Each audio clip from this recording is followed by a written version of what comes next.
wabarakatuh. Perkenalkan, nama saya Syafira Fahrunisa, absen 34 dari kelas 11 IPS 4. Kali ini saya akan menjelaskan tentang akar-akar nasionalisme di Indonesia.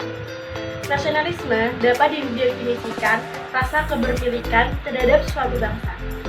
Nasionalisme pertama kalinya diperkenalkan oleh bangsa Eropa saat mereka sedang menikmati euforia revolusi industri. Fenomena tersebut secara otomatis mengubah strata sosial dalam masyarakat. Proses peralihan terjadi pada abad ke-17 yang didahului oleh kapitalisme awal dan liberalisme. Bagi bangsa Indonesia, rasa nasionalisme digunakan sebagai kunci pemersatu elemen bangsa yang memiliki keanekaragaman budaya, suku, bangsa, adat istiadat, kebiasaan, agama, dan etnis, seperti yang terjadi pada bangsa kita ini, dijajah dan ditindas oleh pemerintah kolonial Belanda selama ratusan tahun. Hal ini membuat lahirnya organisasi-organisasi kebangsaan pada kurun waktu 1908 hingga 1920. Munculnya beberapa organisasi menjadi sebuah tanda mulainya pergerakan nasional. Terdapat dua organisasi pergerakan nasional yang lahir pada periode ini, yaitu Budi Utomo, Sarekat Islam, dan Indis Party. Pengertian nasionalisme di atas mengalami perubahan ke arah positif. Nasionalisme diartikan sebagai semangat kebangsaan dan loyalitas yang tinggi terhadap bangsa dan negaranya. Nasionalisme tidak bisa dilepaskan dari negara. Ada dua macam teori pembentuk negara, yakni teori kebudayaan dan teori negara. Teori kebudayaan mengatakan bahwa negara terbentuk atas dasar kesamaan kebudayaan. Sedangkan teori negara mengatakan sekelompok orang yang memiliki kesadaran dan kemauan untuk bergabung menjadi satu dalam suatu negara yang berdaulat dengan tidak menjadikan kebudayaan tertentu menjadi syaratnya. Nasionalisme kebangsaan lahir dari pemikiran dan rasa cinta oleh suatu individu terhadap bangsanya secara tulus dan ikhlas tanpa adanya suatu paksaan dari pihak manapun. Nasionalisme sebagai manifestasi kesadaran bernegara tumbuh di negara merdeka. Nasionalisme itu sesuatu yang dinamis. Nasionalisme pada zaman kolonial dengan zaman sekarang jelas sangat berbeda jauh.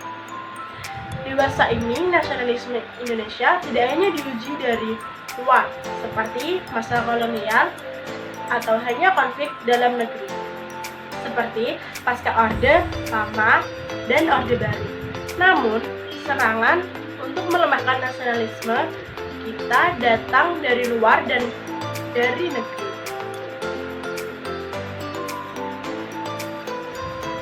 Tahun 1998, terjadi reformasi yang memporak-porandakan stabilitasme yang dibangun Orde Baru. Munculnya nasionalisme di Asia dan di negara-negara jajahan lainnya di seluruh dunia telah mengilhami tokoh-tokoh pergerakan nasional untuk melakukan perlawanan terhadap penjajahan Belanda. Kemenangan Jepang atas Rusia pada tahun 1905 telah memberikan keyakinan bagi tokoh nasionalis Indonesia bahwa bangsa kulit putih Eropa dapat dikalahkan oleh kulit berwarna Asia. Dengan demikian, munculnya suatu pergerakan Budi Utomo inilah menjadi awal berkembangnya suatu pergerakan nasional di Indonesia yang memberikan dampak positif bagi perkembangan Indonesia, terutama memberikan dampak positif di dalam dunia pendidikan dan pengajaran di Indonesia. Berikut ini pengaruh besar yang ditimbulkan Budi Utomo dalam dunia pendidikan dan pengajaran di Indonesia, yaitu 1. Meningkatkan martabat rakyat dan bangsa.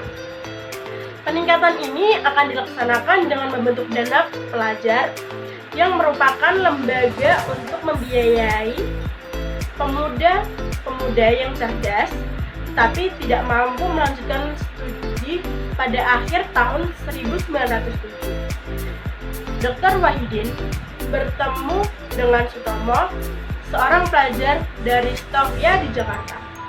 2. Memperoleh kemajuan yang harmonis bagi nusa dan bangsa. terutama dalam perkembangan dunia pendidikan di Indonesia. Awal munculnya nasionalisme di Indonesia. Membicarakan mengenai lahirnya nasionalisme, Indonesia tidak bisa dilepaskan dari keadaan rakyat sendiri yang sangat memprihatinkan. Pada masa tanam paksa, rakyat Indonesia sangat terbelakang waktu itu. Mereka hanya dipekerjakan untuk kepentingan kolonial, pendidikan, kesehatan, dan kesejahteraan. Tidak menjadi perhatian utama pemerintah kolonial Belanda. Situasi tersebut tetap berlangsung sampai Van Deventer dalam majalah De Tijd menulis keprihatinannya terhadap rakyat Indonesia karena loyalitas mereka terhadap pemerintah kolonial tidak mendapatkan balasan yang semestinya. Sekian penjelasan dari saya. Apabila ada kesalahan, saya mohon maaf. Wassalamualaikum warahmatullahi wabarakatuh.